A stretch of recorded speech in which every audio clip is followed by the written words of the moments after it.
No dia 27 de março de 1977, Tenerife, um paraíso tropical nas Ilhas Canárias, tornou-se um campo de morte quando dois jumbos colidiram. Acho que fiz uma oração rápida. Espero que não nos acerte. Aí fechei os olhos e me abaixei.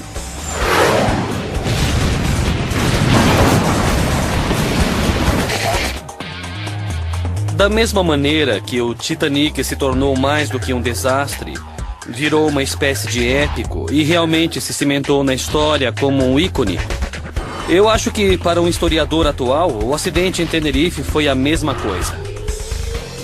Um acidente como esses ainda pode acontecer hoje? O desastre de Tenerife, em perigo fatal.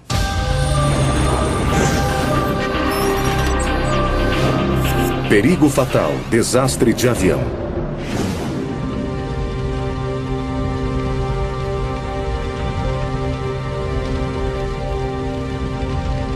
Para qualquer pessoa envolvida num acidente aéreo, o tempo para. Ele para quem se envolveu no desastre e para quem estuda os seus resultados. Na maioria dos casos, a única coisa que resta são destroços. E às vezes, sinistras lembranças fotográficas. Em 1979, um DC-10 caiu em Chicago devido a uma falha hidráulica que fez com que um dos motores fosse arrancado da fuselagem. Em 1978, um PSA-727 colidiu com um pequeno avião particular durante a sua aproximação final em San Diego. Em 1996, um sequestro resultou na queda de um 757 no mar perto das Ilhas Comores.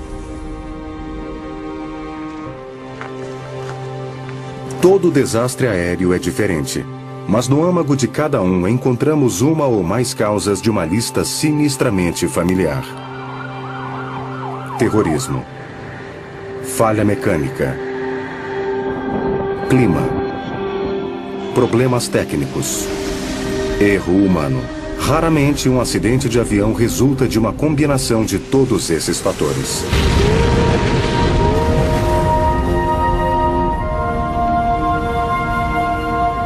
Mas foi exatamente isso que aconteceu nas Ilhas Canárias em 1977, quando, numa pista do aeroporto de Tenerife, formou-se a receita para uma catástrofe.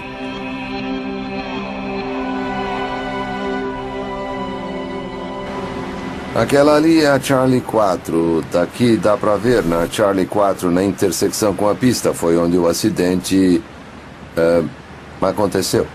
O copiloto Robert Bragg é o único oficial sobrevivente desse acidente histórico. Acho que você muda quando vê tanta devastação e tantas pessoas tão gravemente feridas. Acho que as coisas que você não considerava importantes na vida antes do acidente tornam-se muito mais importantes. No dia 27 de março de 1977, dois jumbos 747 colidiram na aproximação da pista de taxiamento C4 em Tenerife. A catástrofe tirou 583 vidas, a maior quantidade de vítimas fatais de um acidente aéreo até hoje. Ninguém a bordo do voo 4805 da KLM sobreviveu. E apenas 70 pessoas do voo 1736 da Panam escaparam do inferno que engoliu os dois aviões. Eu me virei no meu assento e dava para ver perfeitamente até a cauda do avião. Eu saltei e caí no chão. Tínhamos acabado de taxiar da pista até a grama. Então, a minha queda foi suavizada, foi amortecida pela grama onde caí. Então eu me levantei e andei cerca de 3 metros. E me virei e quando cheguei aqui, toda a parte de cima do avião tinha sumido.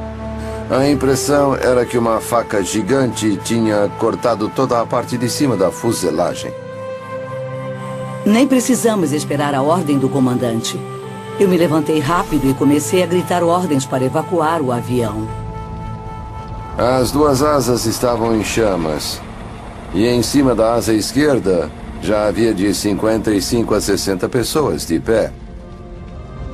E quando olhei para a porta, estava toda amassada.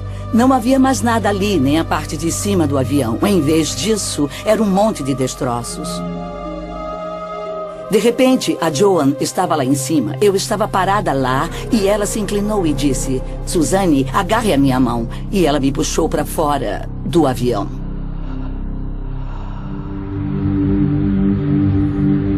Embora tenha ocorrido há várias décadas, para pilotos e controladores de voo, o desastre em Tenerife permanece como um marco para tudo o que pode dar errado em um avião. Como muitos pilotos comerciais, Patrick Smith ficou pasmo com o tamanho do desastre. Uma das únicas coisas que silencia uma sala cheia de pilotos durante uma aula de treinamento é um vídeo ou uma apresentação sobre o que aconteceu em Tenerife, com todas as coincidências bizarras e as ironias que fizeram parte do acidente. E o horror, mas ao mesmo tempo, essa mística estranha.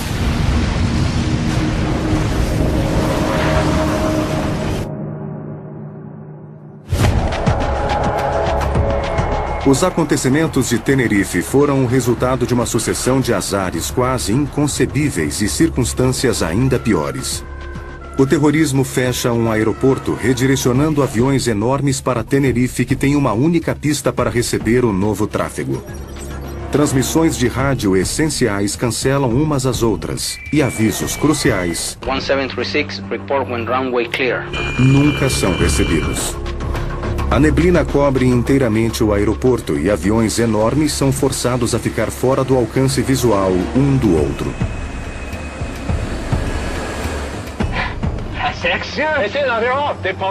Uma cascata de erros humanos dá o toque final.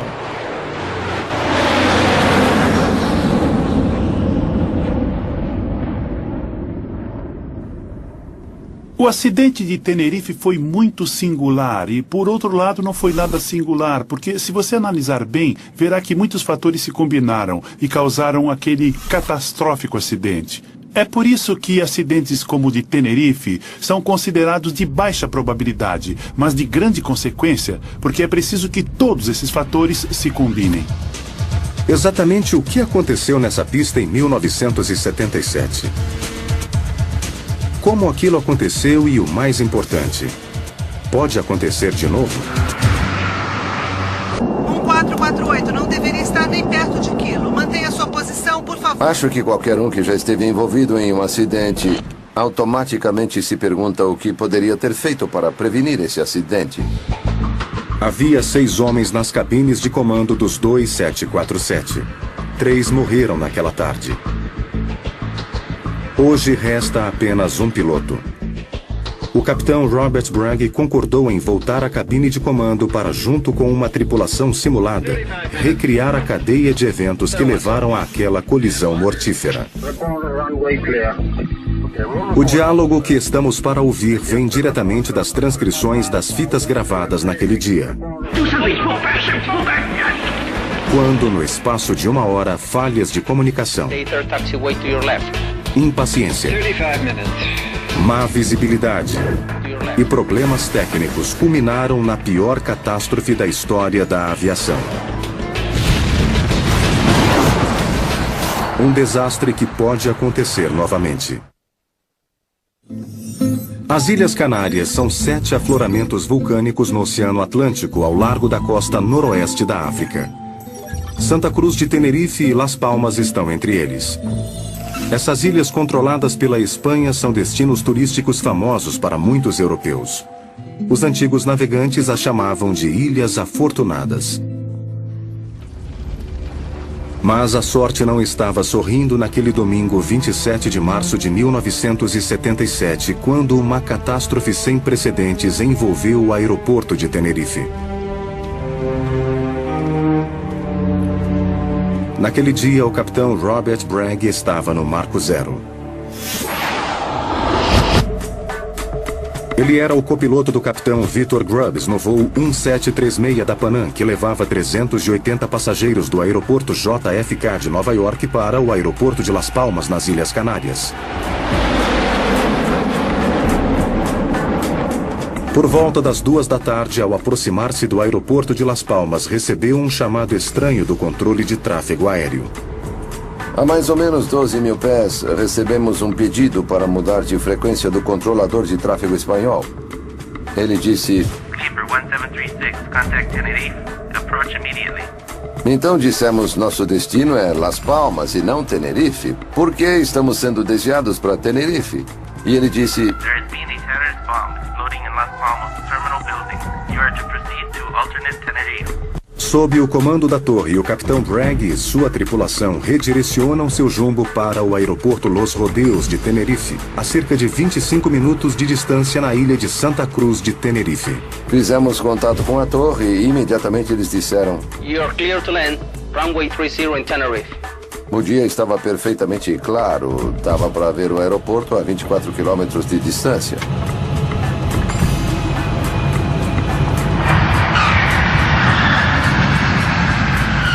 Vimos cerca de 50 aviões que haviam sido desviados para lá. Eram umas 3 horas da tarde do domingo. Então, toda a área da rampa estava totalmente congestionada. Clipper 1736, taxi and exit at the end of the runway and hold a position behind the KLM ahead of you. Ficamos parados na 4ª posição numa fila de 4 aviões. Então havia 3 outros aviões antes de nós, incluindo o da KLM, que estava exatamente à nossa frente. O voo 4805 da KLM, outro 747 carregando 234 passageiros e 14 tripulantes, também tinha sido desviado de Las Palmas para Tenerife devido ao ataque terrorista. O capitão do avião da KLM era Jacob Van Zanten, piloto-chefe da KLM e principal instrutor de voo. O primeiro oficial era Klaus Mears, um copiloto recém-treinado que o próprio capitão Van Zanten tinha testado numa aeronave semelhante apenas 6 meses antes. Atrás de Mears estava o engenheiro de voo William Schroeder. Naquele dia, as tripulações e os passageiros de todos os aviões desviados esperavam no aeroporto de Tenerife sem saber qual seria o atraso. A visão de tantos aviões juntos bastou para chamar a atenção dos habitantes locais, um dos quais tirou esta foto, a única mostrando o 747 da Panam do capitão Bragg posicionado exatamente atrás do jumbo da KLM. Suzanne Donovan e Joan Jackson estavam entre as comissárias de bordo da Panam. Segundo me lembro, os passageiros não tiveram permissão de desembarcar. Foi mesmo. E por isso começamos o serviço de bordo em terra, oferecendo tudo o que tínhamos. Mas não me lembro de ninguém estar nervoso ou desanimado por isso. Era só mais um atraso momentâneo que logo ia passar. Do mesmo modo, a bordo do voo da KLM, a tripulação e os passageiros se preparam para a espera. Talvez eles encontrem conforto nas realizações profissionais de seu piloto. Destaque da edição de cortesia da revista de bordo da KLM. E finalmente ouvimos o operador da torre dizer... Gentlemen, be advised that Las Palmas is now open. Por volta das 15h45, a notícia da torre vem como um alívio para todos. Os aviões estão em terra há quase 2 horas, mas a espera ainda não terminou. Agora, o capitão Van Zanten do voo da KLM toma uma decisão incomum: reabastecer o avião. Isso era desnecessário. Posteriormente, os registros indicaram que o avião tinha combustível suficiente. A tripulação do avião da Panam ficou surpresa e incomodada pela demora. Vic Grubbs, o capitão, o chamou e perguntou: KLM 4805, quanto tempo vai levar para reabastecer? E o piloto do avião da KLM respondeu bruscamente: 35 minutes. Aí o capitão olhou para mim e disse: bom, acho que estamos presos atrás dele. E então eu, na cadeira do copiloto, fiz o seguinte comentário: talvez possamos passar à frente dele. Quer que o engenheiro George Warren e eu vamos lá fora medir a distância entre a nossa asa direita e a asa esquerda dele? Fomos e vimos que estávamos 4 metros dentro da área da asa dele. Por 4 metros não podíamos passar à frente dele. Então esperamos 35 minutos para o avião da KLM reabastecer. Pensando agora, se tivéssemos 2 observadores, 2 pessoas que ficassem de pé na ponta das asas e visualmente nos orientassem, possivelmente teríamos conseguido sair de lá, mas na hora não sentimos que era absolutamente necessário fazer isso. Voos redirecionados à estranha decisão de reabastecer 4 metros de distância. É assim que começa a terrível lista de detalhes aparentemente desconexos que acabariam formando os elos em uma corrente mortífera. Durante os 35 minutos que levará para o voo da KLM reabastecer, outra condição adversa desce sobre a pista de Tenerife. Um nevoeiro desceu da encosta de um morro e parou bem em cima da pista. E essa neblina vai se tornar uma mortalha para 583 homens, mulheres e crianças.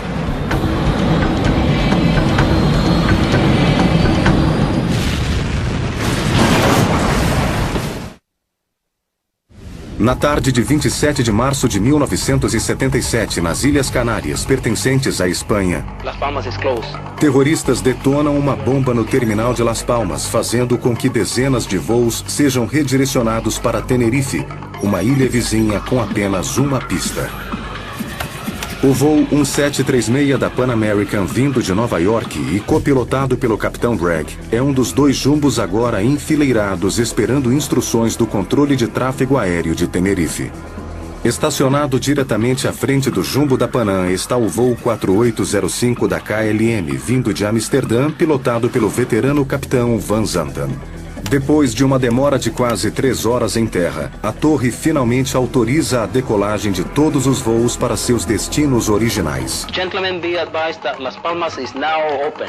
Infelizmente, a decisão do piloto da KLM de reabastecer resulta em mais 35 minutos de atraso para o voo dele e para todos aqueles que o seguem, incluindo o jumbo da Panam. Finalmente, às 16h58, depois de encher o tanque do avião da KLM com 55 mil litros de combustível, Klaus Mears, o copiloto, pede à torre permissão para taxiar para decolar. We require a backtrack on 12 for takeoff, runway 30. Okay, KLM A0, correction. 4805, taxi straight ahead for the runway and make back track. Roger, make a backtrack. Já que o aeroporto de Tenerife é pequeno, os aviões precisam retornar para decolar. Isso significa taxiar até o final da pista e depois girar 180 graus para decolar na mesma direção de que vieram originalmente. Avião DC-9 na primeira posição. Avião DC-8 na segunda posição, na posição de número 2. O KLM estava na terceira posição, estávamos na quarta posição. Eles deram a permissão para taxiar aos primeiros 2 aviões. E então eles tinham de taxiar e retornar pela pista, ou seja, eles taxiaram até o final da pista, na direção oposta em que iriam decolar. Quando você chega à última pista de taxiamento à sua esquerda, sai da pista e então vira.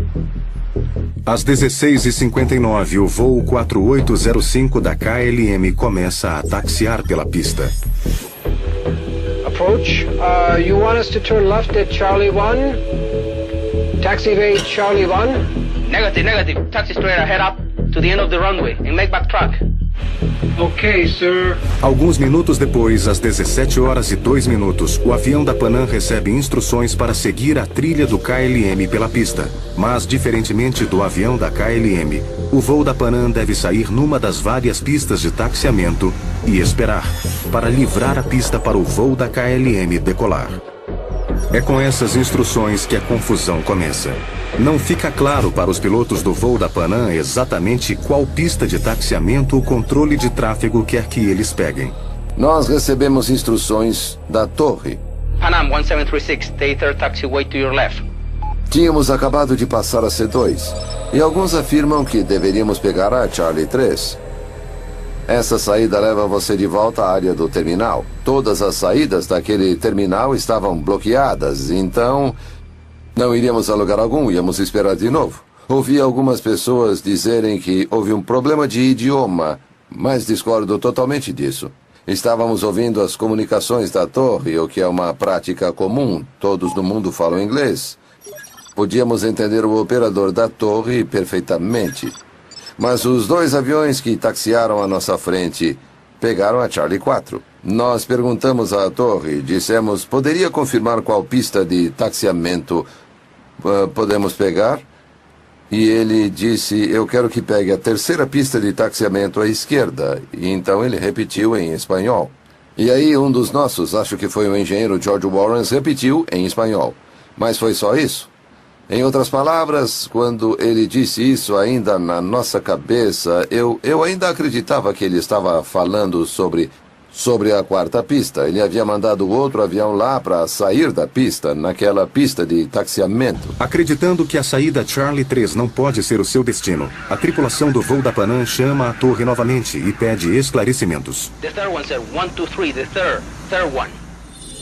Como o seu jato já havia passado a primeira saída, ao ouvirem a ordem de pegar a terceira pista, a tripulação acreditou que a torre queria que eles pegassem a C4, a terceira depois da C1. O outro avião havia feito a mesmíssima coisa. Era a coisa lógica a fazer para sair da pista. Então, todos tivemos certeza de que era aquela saída que deveríamos pegar para sair da pista. E então, justo quando as coisas estão fugindo perigosamente ao controle, o destino entra em jogo. De repente, uma névoa densa cobre todo o aeroporto. Eu olhei pela janela e disse a Suzanne, não vamos a lugar nenhum, nem consigo enxergar o motor número 2, que é o motor ao lado da fuselagem. Eu conhecia o regulamento da Panam, não íamos a lugar nenhum, havia muita neblina. Esperávamos voltar ao... de novo ao lugar onde estávamos parados. A ilha é conhecida por ficar coberta de neblina rapidamente. E a visibilidade passou de ilimitada a reduzida a 500 metros, que é cerca de 1.500 pés, e mal dava para ver a pista na frente do nariz. E, ao mesmo tempo, estávamos procurando a pista de taxiamento que deveríamos pegar à esquerda para sair da pista e voltar à nossa posição atrás do avião da KLM. Como muitos aeroportos de pista única, o de Tenerife não estava equipado com um radar de solo para permitir aos controladores de tráfego monitorarem as aeronaves no solo. Mas, apesar do aeroporto estar coberto pela neblina, a decisão de prosseguir com as decolagens permaneceu. Aquela pista em particular, como a maioria, tem uma pintura bem demarcada para você ver bem a linha central, e nós mal podíamos ver a pista. E o capitão tinha diminuído a velocidade para 3 nós, estávamos quase parados. Mal dava para ver as curvas, as linhas direcionais para nos levar até Charlie 4, que era a saída que estávamos procurando. Tendo perdido de vista os jatos da KLM e da Panam, a torre busca a confirmação verbal da localização relativa dos 2 aviões na pista. KLM 4805, how many taxiway did you pass? I think we just passed Charlie 4 now. Tanto as tripulações dos 2 aviões quanto os controladores de tráfego aéreo estão trabalhando fora da situação normal. Okay, at the end of the runway, make 180 and report. Ready for ATC clearance. O avião da KLM chega ao final da pista e faz um giro de 180 graus.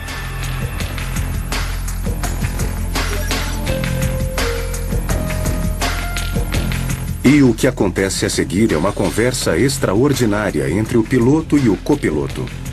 Esta é a conversa na cabine do KLM tirada das transcrições. Espere um minuto. Ainda não temos autorização da torre. Não, eu sei disso. Então peça autorização. Essa conversa sugere que Van Zanten tinha começado a decolar até o seu copiloto lembrá-lo de que ele não tinha permissão. Essa é uma conversa estranha, pois Van Zanten, o oficial superior, não estava habituado a ter suas decisões questionadas dentro da cabine. A democracia na cabine é uma questão cultural. Em algumas culturas, manter a distância adequada é de suma importância. E isso quer dizer que há um forte senso de hierarquia. Ela é muito importante na sociedade deles e não podemos esperar que eles tenham democracia na cabine. Van Zanten espera impacientemente por instruções do controle de terra. The KLM 4805 is now ready for takeoff. And we're waiting for our ATC clearance. É uma confirmação de rota que o controle de tráfego dá a um avião que está para decolar e que diz como ir daquele aeroporto, seu ponto de partida, ao seu destino. Ready for ATC clearance. Mas até mesmo essa confirmação do controle aéreo é só para reassegurar a rota que se deve tomar. A autorização para decolar tem de ser dada separadamente. São esses próximos momentos de comunicação entre a torre e os dois aviões que serão analisados para sempre. Roger, sir. We are cleared to the Papa Beacon flight level 90. Ouvimos o piloto da KLM ler a confirmação de rota, o que é exigido. Assim que terminou de ler a autorização da torre, ele adicionou um comentário totalmente inesperado para nós. We're now at takeoff. Okay, stand by for takeoff. I will call you. Mas nós ainda estávamos taxiando, presumindo que o KLM ia manter a posição dele como tinha sido orientado a fazer. E foi nesse momento que eu peguei o rádio e disse, mas ainda estamos na pista. 736, report when runway clear. Novamente, Van Zanten inicia a decolagem. Se houve mais alguma objeção na cabine dele, as transcrições não revelam. O enorme jumbo, totalmente reabastecido, começa a ganhar velocidade e agora não há mais volta. Quando vimos o avião da KLM pela primeira vez, não ficamos muito preocupados, porque sabíamos que estava no solo. Depois notei que as luzes de pouso estavam acesas e balançando. E foi então que eu disse, acho que está andando.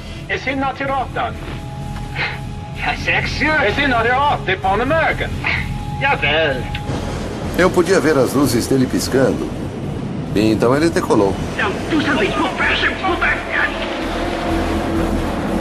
Eu não podia acreditar que aquele avião estava vindo direto para cima de nós.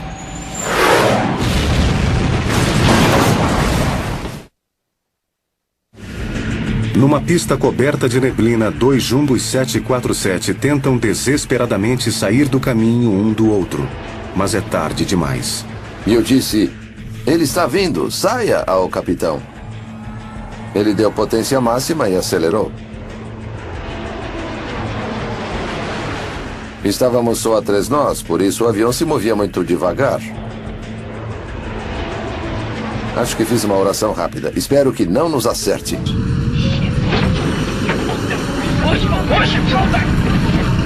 Foi quando fechei os olhos e me abaixei.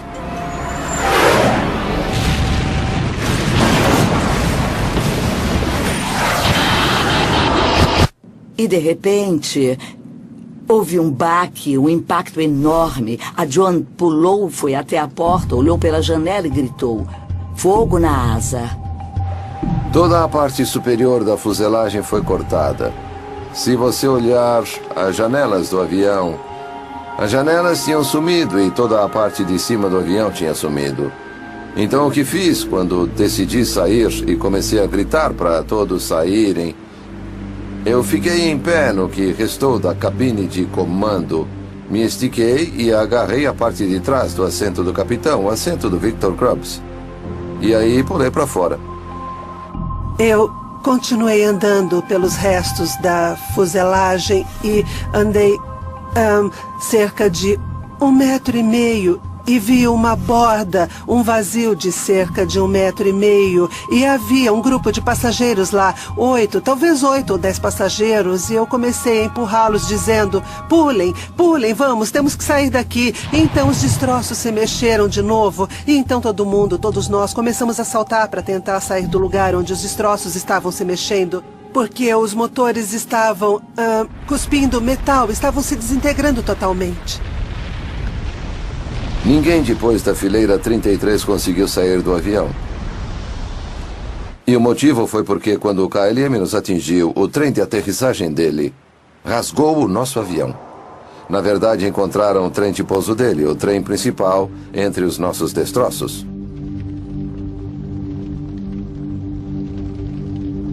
Depois de escapar dos destroços do avião da Panam, o passageiro David Willey pegou a câmera de outro sobrevivente para tirar estas 2 fotos extraordinárias imediatamente após o acidente. Eu comecei a gritar para eles pulem, e eles pularam, se jogaram do avião e caíram num grupo enorme que estava no chão. Um homem que pude ver agarrou uma senhora pelo tornozelo e começou a correr o mais rápido possível. Mais tarde, descobriu-se que aquela senhora, que foi arrastada, era a esposa daquele homem, e que quando ela caiu no chão, todas as outras pessoas caíram em cima dela, e ela teve fraturas nas costas, nos 2 braços e nas 2 pernas. Quase 500 metros mais adiante, aquilo que restava do avião da KLM ainda estava ardendo. O tanque cheio transformou o avião numa fogueira de metal retorcido. Nenhuma das 248 pessoas a bordo sobreviveu. E acho que a primeira coisa que pensamos foi que era uma bomba. É. E ficamos pasmas quando alguém mostrou que havia outro avião em chamas na pista. Nós não fazíamos ideia. No caos que se seguiu, a equipe de resgate não chegou ao avião da Panam a tempo de ajudar os sobreviventes feridos.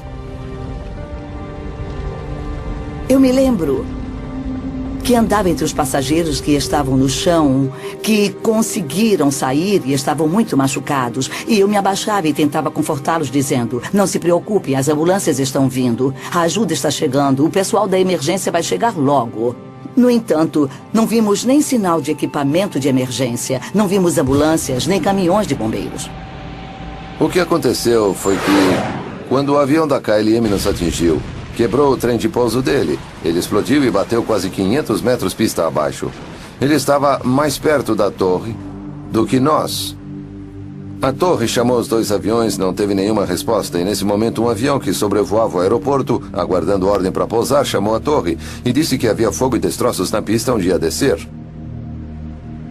Os bombeiros e as ambulâncias chegaram ao avião da KLM antes. E foi por isso que ninguém foi até nosso avião. Naquele momento, o tanque de combustível central do avião, que fica logo abaixo da junção das asas com a fuselagem, naquele ponto, o tanque central explodiu e lançou uma chama que deve ter chegado a uns 90 metros de altura. O mais irônico é que havia as brigadas de combate a incêndio tentando apagar o fogo do avião da KLM. E se eles soubessem que havia sobreviventes no nosso avião, se tivessem chegado a tempo, poderia ter ajudado. A contagem final é apavorante. Dos 380 passageiros a bordo do avião da Panam, apenas 54 sobreviveram aos ferimentos. E todas as 248 pessoas que estavam a bordo do voo da KLM morreram no acidente. Pouco depois do acidente, nós estávamos consternadas demais para falar. E para Suzane e para mim parecia desrespeito com os que tinham perdido suas vidas. E não queríamos nos gabar por estarmos vivas. Que sentido podemos achar em meio à devastação? Há alguma lição a ser aprendida da tragédia de Tenerife?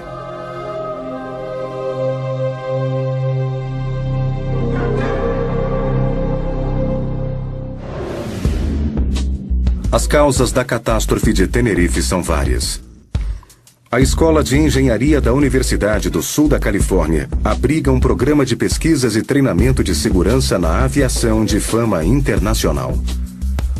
O Dr. Najmeddin Meshkati concentra-se nos erros humanos. Analisando os fatores que levaram ao acidente em Tenerife, podemos identificar 9 ou 10 erros humanos relacionados que contribuíram para aquilo. Vemos que, no final, a essência do problema foram os fatores humanos. A cultura no interior da cabine da KLM criou o conjunto de erros humanos mais analisado no mundo dos acidentes aéreos. Um dos maiores problemas que aconteceu no caso da KLM em Tenerife foi que o capitão Van Zanten, devido à sua personalidade, pois ele era o piloto-chefe, o garoto propaganda da KLM, era muito difícil discordar dele. Fatores culturais podem ter um papel tremendo no que acontece na cabine entre o piloto e o copiloto, entre a cabine e o controlador de tráfego aéreo, na interação deles. E como pode ver, você realmente fica à mercê de fatores culturais.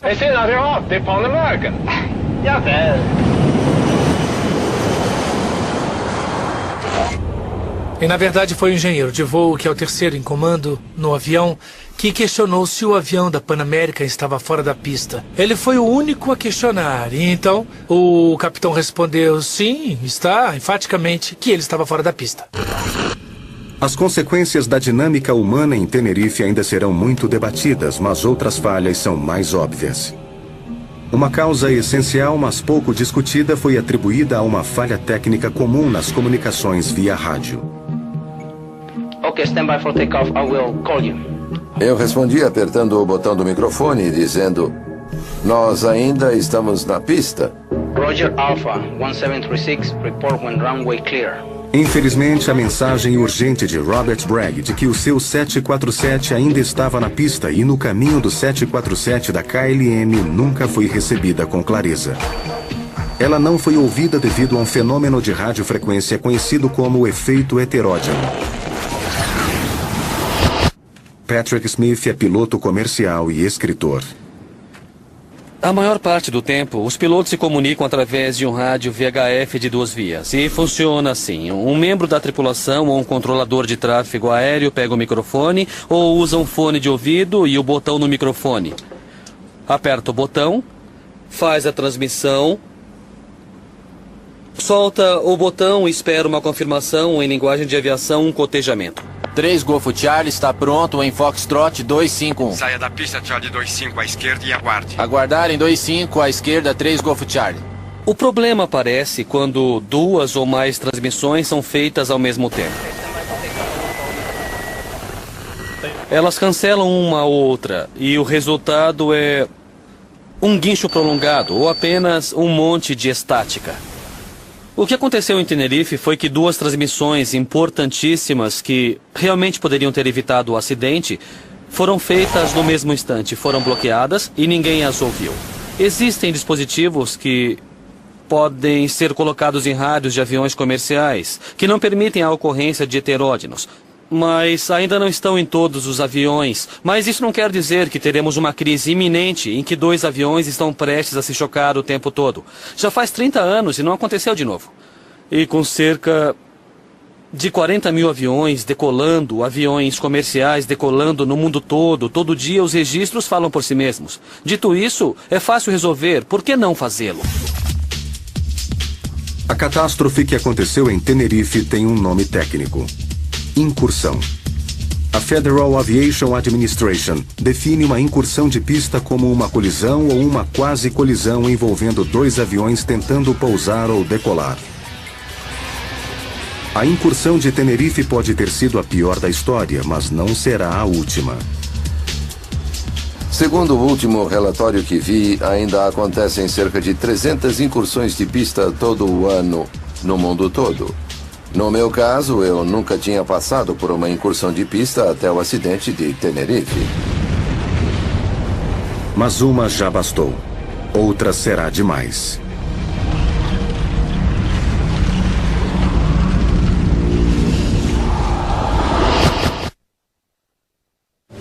As quase colisões em pleno ar são raras na história da aviação.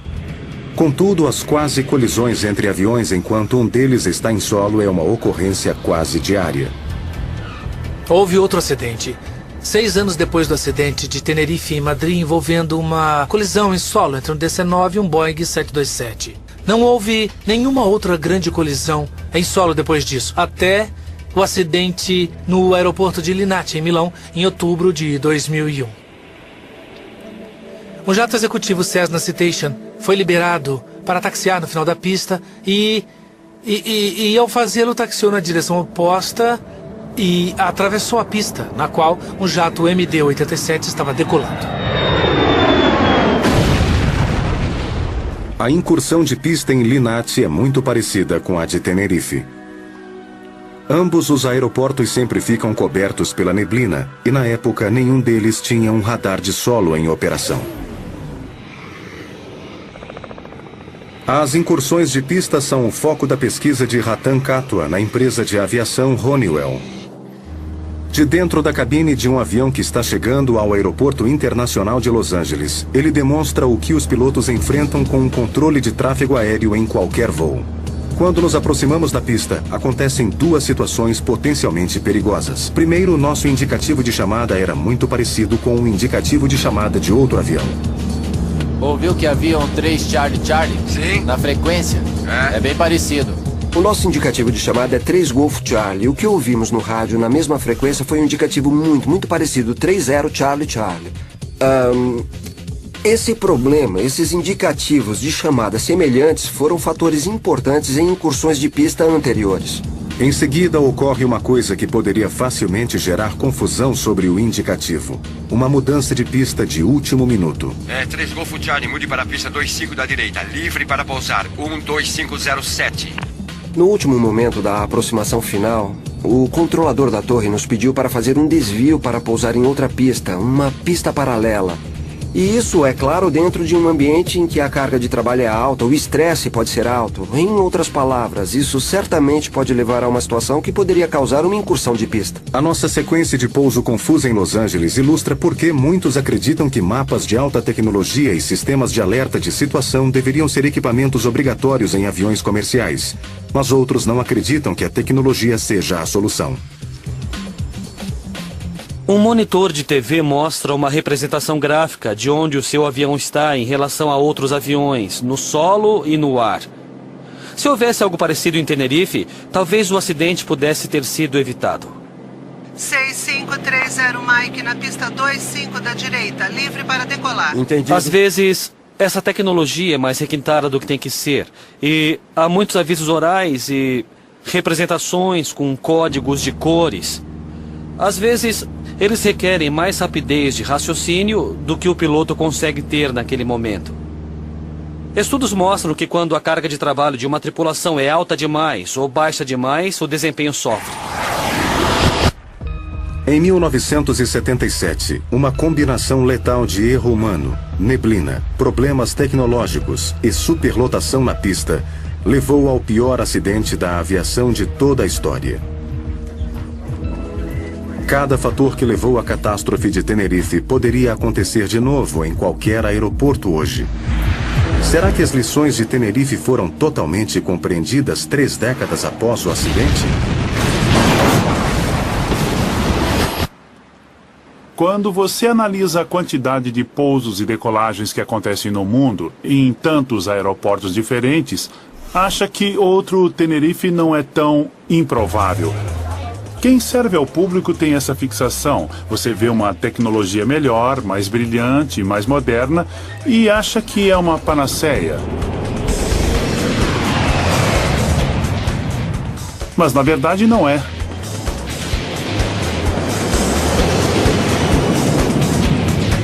Se você tem neblina, se tem um aeroporto de geometria estranha, se sofre pressões de tempo, se tem um radar de solo que está inoperante, se tem uma situação em que acontecem discussões entre a tripulação na cabine, tome cuidado.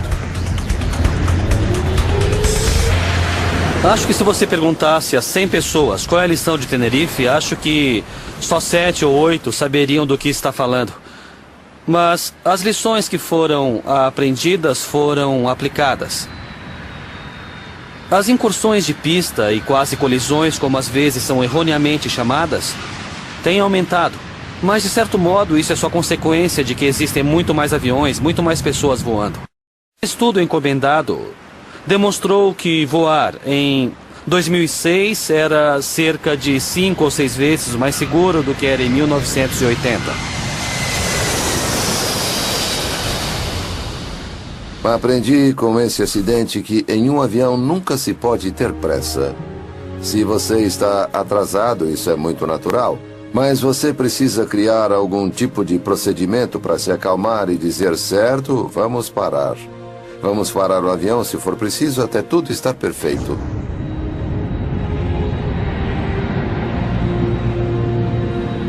Bem, quando voei para cá, Estava na última fileira de assentos, no meio de uma família. E havia 2 assentos vagos perto da saída e perguntei à comissária de bordo: aqueles assentos estão vazios? Posso ir para lá? E ela disse: está disposta e é capaz de ajudar no caso de uma evacuação? Eu disse sim. E então ela disse: consegue abrir a porta e ajudar as pessoas a sair? E eu disse: já fiz isso. Versão brasileira, Tempo Filmes, São Paulo.